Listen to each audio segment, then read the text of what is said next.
So ngayon magpapalit tayo ng plate light nitong Wigo. So naka-stock na halogen pa kasi siya, T10 bulb. So ngayon papalitan na natin siya ng LED na T10 bulb. Ayan. So ito yung papalitan nating plate light saka tong isa. So para palitan siya, meron tayong parang lever na hihilahin dito para matanggal yung pinaka-housing ng plate light. So para tanggalin yan, hinihila lang siya. Kita ba? Ayan. So, ihilahin lang to. Ayan. Tapos yan, bibitaw na siya. Ganun din dito sa kabila. Ihilahin lang siya. Ayan. Para bumitaw na siya. So, ganun lang yan. Para tanggalin yung pinaka-housing. Tapos, hindi natin siya pwede palitan ng ganyan. Para mas madali, tanggalin muna natin sa socket. Ayan. Pati yung isa. Tapos, saka natin siya palitan. Ayan. So, ito yung pinaka-lagayan ng plate light. Yung mula sa loob, yan yung papalitan natin. Ayan. Para baklasin tong pinaka-cover, gamit lang tayo ng flat screw. Kahit anong flat screw. Tapos, susungkitin lang natin siya dito. Kasi, ito yung pinaka-lock niya. Ito, dito, at saka dito. Ayan. May lock siya dyan, at saka dito. So, ditong side yung susungkitin natin. So, gagamit lang tayong flat screw para bumuka siya. Kasi yan, aangat na siya. Ayan. So, makikita na natin yung pinaka-bulb. Sa kabila, ganun lang din. Susungkitin lang din natin siya. Ayan.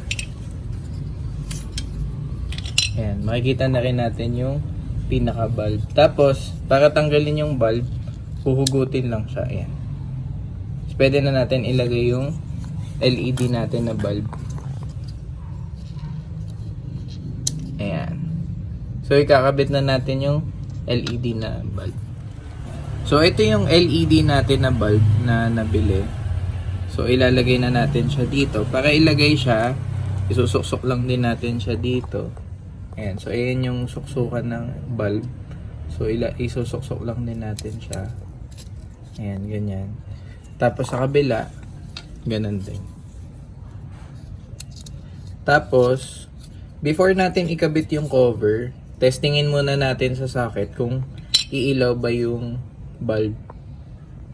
Ayan. So, isasalpak muna natin siya sa socket nang hindi pa kinakabit yung cover.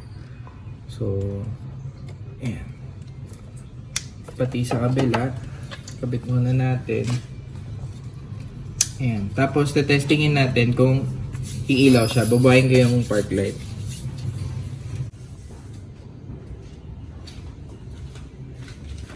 Ayan. So, eto, nakita natin umilaw. Tapos yung isa, hindi siya umilaw. So, pagka ganyang case na hindi siya umilaw, ang gagawin natin, hugutin natin yung bulb, tapos babalik rin natin yung kabit. Tapos, testingin natin siya ikabit. Ayan. So, yan, umilaw na siya. So, pagka ganun, baliktarin nyo lang yung kabit para umilaw din siya. Pero pagka hindi talaga umilaw, possible na sira yung nabili nyo na LED bulb. So, dito naman sa case na to, pares naman silang umilaw. So, okay naman siya. So, pagka ganyan, pwede na nating ibalik yung cover nitong plate light. Ayan. So, ibabalik na natin yung cover. So, para ibalik natin yung cover, kagaya kanina, parang i-slide lang natin siya papasok. So, kailangan etong mga lock niya sasakto sa mga butas ng housing. Saka dito. So, i-shoot lang natin siya. Ayan. Ito yung lock. Sumot siya dun sa housing. So, pagka-shoot niya sa housing, i-slide lang natin pababa. Ayan. Ayan. Nag-lock na siya. Tapos, sa kabila, ganun din. Yung, itong lock, dapat sumot dito sa butas ng housing. Ayan. Ayan. Nakita niyo sumot na siya. Tapos tutulak lang natin siya pababa. Ayan. Nag-lock na rin siya. So yan. All good na yan. Ayan. Ganun din sa kabila. Tapos pag na-shoot na natin yung housing, pwede na natin ibalik yung plate light sa bumper.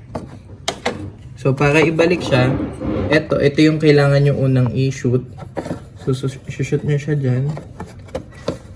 Tapos, yung kaninang hinila nyo lever, ito yung last na ipapasok nyo. So, i-slide nyo lang ulit sa taas. Ayan. Ganon din dito. So, uunahin natin to. Itong side na to. Tapos ito yung last. Bali, i-slide lang natin siya ulit. Ayan. Tapos, slide na ulit pataas.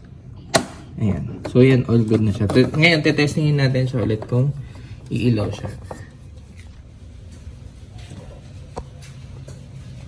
Ayan. So, okay na siya. Umiilaw na parehas na bulb. So, napalitan na natin siya from halogen to LED na T10 bulb.